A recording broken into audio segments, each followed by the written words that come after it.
웨스트민스터 신앙고백 대요리 문답 기독교 교리에 대한 평론 문답 171분에서 173분에 대한 설명을 드리도록 하겠습니다. 먼저 171분은 질문이 성찬의 세례를 바꾸지 않은 사람은 성찬에 참여하기 전에 어떠한 준비를 해야 하는가 라는 질문에 답은 성찬의 성례를 받은 사람은 성찬에 참여하기 전에 이에 대한 준비를 해야 한다. 곧 먼저 자신이 그리스도 안에 있는가를 살펴야 한다.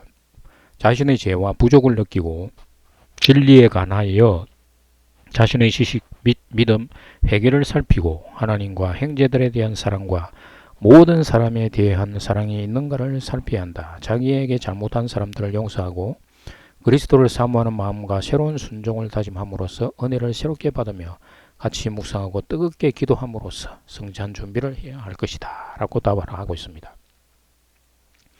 성찬의 성례를 바꾸지 않은 사람은 성찬에 참여하기 전에 자신이 세상에 대해서, 죄에 대해서, 율법에 대해서 죽었는가를 살펴야만 하는 것입니다. 세상에 대해서, 죄에 대해서, 율법에 대해서 죽은 자만 성령을 받을 수 있기 때문입니다. 즉 성찬에 참여하는 성도는 성령 세례를 받은 자들입니다. 세례를 받았지만 여전히 세상을 사랑하는 자들은 출애굽한 이스라엘 백성들이 도중에 애굽을 그리워하여 다시 돌아가고자 한 자들과 같은 것입니다. 죄에 대해서 죽지 않은 자들은 여전히 죄에 빠져 있는 자들입니다. 로마서 6장 6절에서 7절 우리가 알거니와 우리의 옛사람이 예수와 함께 십자가에 못 박힌 것은 죄의 몸이 죽어 다시는 우리가 죄에게 종노릇 하지 아니하려 하매니 이는 죽은 자가 죄에서 벗어나 어렵다 하심을 얻었습니다. 그리고 율법에 대해서 죽지 않은 자는 여전히 율법주의자들인 것입니다. 복음을 믿지만 율법도 지키려고 하는 자들입니다. 이들은 영적 간음을 하는 자들이라고 성경을 말합니다. 세상에 대해서, 죄에 대해서, 율법에 대해서 죽지 않은 자는 영에 있지 않고 육신에 있는 자들입니다. 비록 세례를 받았다 할지라도 이런 신도들은 사탄의 시험에 통과하지 못하는 자들로서 성찬에 참여할 자격이 없는 자들입니다. 성찬에 참여할 수 있는 자들은 성령 세례를 받은 자들로서 성령의 인도를 받는 자들입니다. 로마서 8장 9절에서 10절을 보면 만일 너희 속에 하나님의 영이 거하시면 너희가 육신에 있지 아니하고 영에 있나니 누구든지 그리스도의 영이 없으면 그리스도의 사람이 아니라 또 그리스도께서 너희 안에 계시면 몸은 죄로 말미암아 죽은 것이나 영은 의로 말미암아 살아 있는 것이라. 질문 172분에 자신이 그리스도 안에 있는지 혹은 성찬에 합당한 준비가 되어 있는지 의심하는 자도 성찬에 참여할 수 있을까라는 질문에 답은 자신이 그리스도 안에 있는지 혹은 성찬의 성례에 합당한 준비가 되어 있는지 의심하는 사람도 비록 그에 대한 확신이 없을지라도 그리스도께 대한 진정한 관심을 가지고 있을 수 있다. 그런 관심의 결핍을 우려하고 그리스도 안에서 발견되며 죄악을 떠나고 싶어하는 거짓없는 소원이 있으면 하나님 보시기에 간합된 자이다. 그런 경우에 약하고 의심하는 신자들이라도 불신앙을 애통해하고 의심을 해결하려고 노력해야 할 것이다. 그리함으로써 앞으로 더욱더 영적으로 성장하기 위하여 성찬에 참여해도 좋을 뿐만 아니라 참여할 의무가 있다라고 답을 합니다.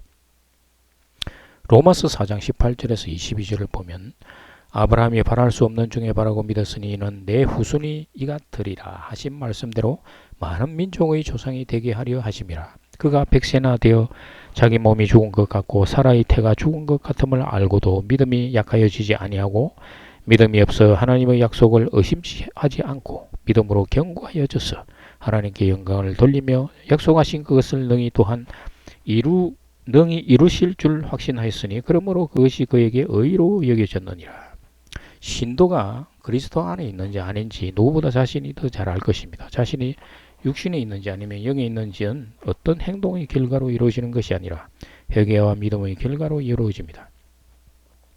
회개는 자신이 육에 있는 존재라는 것을 깨닫고 하나님께 대하여 죽을 수밖에 없는 존재라는 것을 고백하고 하나님께 자신을 십자가의 죽음에 의뢰하는 것입니다. 그러면 하나님이 신도의 영적 정체성을 세워주십니다. 그 다음에는 영적 자아와 육적 자아가 싸우게 되는 바 성령이 영적 자아를 인도하시며 하늘로부터 오는 믿음을 주시는 것입니다. 이 믿음은 그리스도의 믿음으로서 성령이 보정함으로 성도가 언약으로 나아가는 것입니다. 그런데 회개 없는 믿음은 모래성과 같은 믿음입니다.